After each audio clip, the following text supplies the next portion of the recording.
The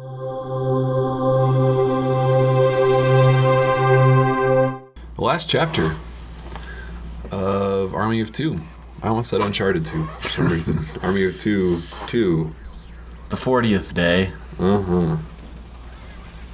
So it starts off and there's a shitload of dudes right in front of you, including a heavy. You can probably take them out stealth, but fuck it. Do you have any idea what the 40th day is a reference to? No. I saw a bunch of posters on the wall that said the 40th day.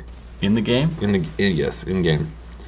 And I have no idea. I mean, we quit watching the cutscenes like very, very early on in this. Like the first one. Yeah, basically. Like, once we realize they're unskippable, it's like, all right, put on a podcast. Exactly. I don't know. I kind of feel bad if we do a review for this game because of that. But then at the same time, it's like, it's so bad that I'm going to make that very clear. Well, I mean, we watched the cutscenes, and there's really nothing that they could be saying to make me care. Mm-hmm. Like the whole thing of like watching the kid get killed and stuff, just like reflects on how stupid the whole thing is. Yeah. Like, couldn't they think of something better than him jumping around?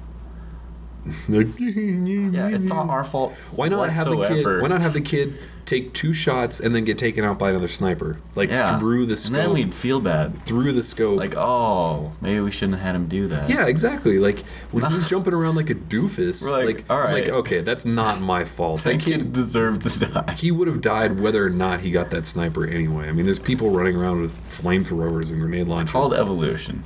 Yes. Thank you, Darwin. He had what was coming to him. The world is a better place for removing his seed from the gene pool. So you have to after I hoist you over, you have to let me in. Yeah. So I'm just kind of looking through windows. We're kind of separated for a second. And yeah, whoever's outside should just be looking down that door. Yeah, there's going to be like 3 dudes that come through this door at least. Mm-hmm. And you have to flip that switch to let you through. Last part of this level was kind of tough. And you're shooting me in the back again. Oh, wait, no, that was that fucker in the Last Stand. And there's a couple dudes through the windows as well. After the checkpoint. I don't know. This game's kind of like Bayonetta. I just gave up so quickly on the cutscenes and story and everything that I just... Yeah. It's not even worth my time, really. I was listening to an audiobook while playing Bayonetta the other day. And I was enjoying it so much more than I would have if I was watching the cutscenes or listening to the music in-game or any of that. Yeah, I mean... Bayonetta's batshit crazy. Oh, God.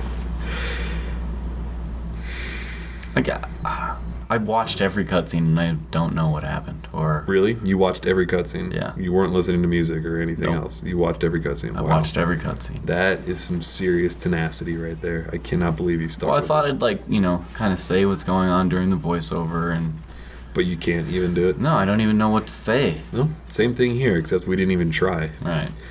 It didn't help that, like, as we were playing... Our setups are kind of weird. Like, we don't have you have speakers for your setup. Your 360 is hooked up to a TV, basically. Mine's hooked up to a monitor. Yeah. And I bought some Turtle Beach headsets to connect to the audio output. So, basically, we listen to the game by just turning up the Turtle Beaches as loud as you can and just setting them on the desk. Mm-hmm. So we could still hear, like, the gunfire and, important audio cues throughout the game. Yeah. There's one guy on a turret straight ahead.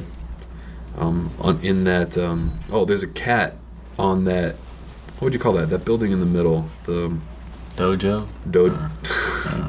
Whatever, dojo. In the dojo in the middle. There's a cat on top of there, and there's also a turret down below. I don't think I shot the cat on this video. But your goal is basically to get to that turret, and then when you get to that area... there's going to be a bunch of guys that spawn where we are right now. Mm-hmm. So it's going to kind of change the playing field, the direction. Yes. and if you're not careful, you might end up shooting your teammates or get flanked by. Yes, I don't know if it's this playthrough, but one of the times I got myself in a really bad position. Yeah. Like I was just right by the door where they come out, and I was like, "That's a heavy shotgun." Yeah. Eventually, eventually there will be two heavy shotgun guys that come from the stairs in the direction that we're heading right now, but that'll be after you kill that second wave of dudes.